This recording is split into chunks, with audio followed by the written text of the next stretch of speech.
All right, Bennett, we're ready for you. Okay. My demonstration is called Bountiful Bread. You will have to click. Okay. Because I've always liked bread and loved making bread bowls. Well, love having bread bowls, loved making stuff for bread bowls. And so I wanted a quick recipe that I can bake into bread bowls or just have a little snack. The ingredients you need will be 3 cups of water. You'll need 1.5 tablespoons of yeast. Yeast. 1.5 tablespoons of salt. Needs to be kosher or other coarse kinds of salt. You need 6.5 cups or 2 grams of flour. And you need cornmeal for dusting your pizza meal. First thing you do is you get your warm water. You put and you add to your warm water. You add your yeast and your salt. I have all this pre-measured, but you'll have to measure it. You just give it a little bit of stirring, not much, you don't need to dissolve the yeast. You add all the flour at the same time. The way that you measure the yeast, salt, and flour is you use the scoop and scrape method, at least that's what I call it. You get a scoop of whatever, and then you use the back of a butter knife and scrape it off so it's perfectly level. Again, I have the flour pre-made. So you dump that in all at once. Do it slowly or else it'll splash, because that's bad. Okay. Then you mix until it's evenly moist, which just means that there's no really dry flour. It's all kind of, I don't know what color that is, but it's all creamy-ish looking, and it's lumpy. So you let it rise for about, once you're done stirring, you let it rise for about 2 hours. It needs to be covered but not airtight so the yeast can breathe, or else the bread will start to taste a little tangy like sourdough. So once you let it sit there out, it should pretty much take up the container that it has on the bottom and be relatively flat. So I'm going to keep mixing, that's good.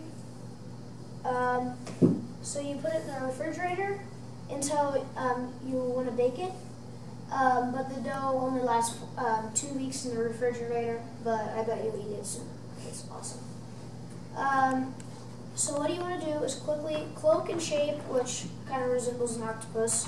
First of all, though, you want to pour some flour on your area so it doesn't stick to it, and then put some in your hands. Spread it out, and then it usually makes 4. It usually makes 4 pieces of bread, but we've already used some, so this is only going to make 2. So you take a knife or something else, or you could just tear it, but I like knives better because they're easier. And then you take a quarter out, which, again, this is half of it because I already used some. Roll it in a little bit of flour so it's not sticky. Then you grab the top and quickly pour it down so it kind of looks like a jellyfish. Do it quickly because this is a kind of bread that you don't need to knead. Or else it'll get a little chewy, or at least a little bit too chewy. So again, you take it out, roll it in a little flour, and then you cloak and shape, put it on your pizza peel, and let it rise about 30 to 40 minutes. While you're doing that, you want to preheat the oven to 450 degrees with baking stone in the oven. Then you want to place 1 cup of shallow water on a dish underneath it so it keeps it moist. Now, this is not risen yet, but I want to show you this anyway. What you do is called dust and slash. You take the bread, you get some flour, and you sprinkle it on, kind of like you're dusting it on both. And then you can make, and this is a pattern, you can make an X, you can make 3 slashes, you can make 4 slashes, or you can do a tic-tac-toe. I'm going to make 3. You cut it just about a 1/4 inch, depending on how thick it is. So again, you can do pretty much whatever you think would look nice. A tic-tac-toe board, which is what I'm doing, or slashes, or next. So then you bake for 20 to 30 minutes in an oven that should be probably by this time preheated to 450 degrees until it's golden brown, and when you touch it, it's firm. And then you want to cool it on a rack. So the cool thing about this recipe is there's a lot of options. Each recipe, the plain dough recipe makes 4 loaves of 1 pound each. So each one of these. 1 is bread rolls, which you use the same recipe, but you shape it differently. Pizza crust, same recipe, you just flatten it out. And then you could add a different texture, which we have a sample of that. And it's dip loaf in warm water and don't let it rise, but bake it 30 minutes at 350 degrees. It's just different texture, it tastes pretty much the same. So there's flavored variations which are a lot the same. So you add to 1 pound of the plain dough. This is for the focaccia with pesto and Parmesan cheese, which is right there. It's the one that kind of has the blackish top.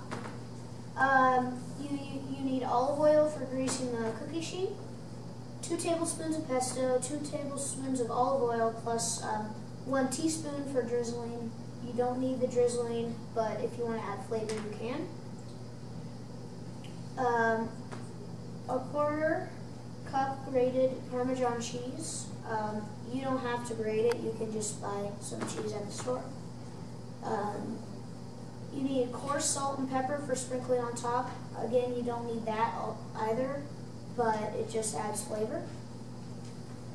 Step 1 is you flatten the dough into a disc about 3/4 of an inch thick, and then put into a prepared cookie sheet that you drizzled olive oil on. Then you spread the pesto over the dough with a 1-inch border. Sprinkle with Parmesan cheese, salt and pepper, and the drizzle of olive oil. Again, salt and pepper and olive oil you don't need. Then you let it rise for 20 minutes. Just leave it out in the open. And then let it bake for 25 minutes or until the crust is medium brown. Another one is bacon cheese bread. Sounds a little funky, but I'm not a big fan of it, but my mom and sister really like it. So in addition to the plain dough recipe, you need to add 10 slices of thick cut bacon. You need to cook it and dice it. 8 ounces of shredded sharp cheddar cheese. It says shred yourself, but if you get the extra large chunks, it still works. Then you need 1 cup less flour than the original recipe to just kind of make up for all the stuff, or else it'll be a little big, which is just 5.5 cups.